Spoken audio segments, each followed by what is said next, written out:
আমার বাসা হচ্ছে এটাই, আপনারা আপনাদের দুয়ারে আসছি, আপনারা আমাকে দেখবেন।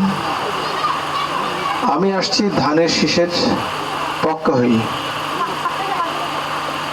আগামী নির্বাচন আমাদেরকে সেই একটা পরীক্ষামূলক, আমাদের এটা একটা পরীক্ষা, একটা চ্যালেঞ্জ।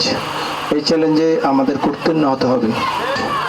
সভাপতি, সেক্রেটারি এবং সকল নেতৃবৃন্দ যদি ভোট না দিই তাহলে বলবে, যদি আমরা কোনো উন্নয়ন না করে থাকি তাহলে বলবে তার বন্ধন প্রত্যেকে নিজে ধারা ধারে আমাদের কাছে যেতে হবে যে দলের সিট ভোটের জন্য।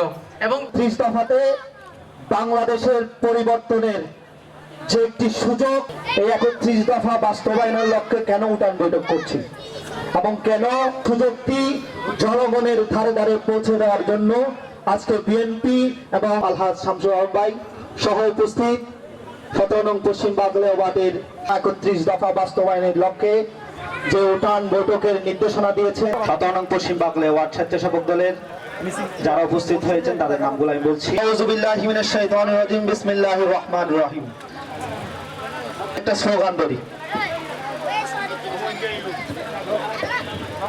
বিএনপির এই যুব দলের, এই স্বেচ্ছাসেবক দলের, এই ছাত্র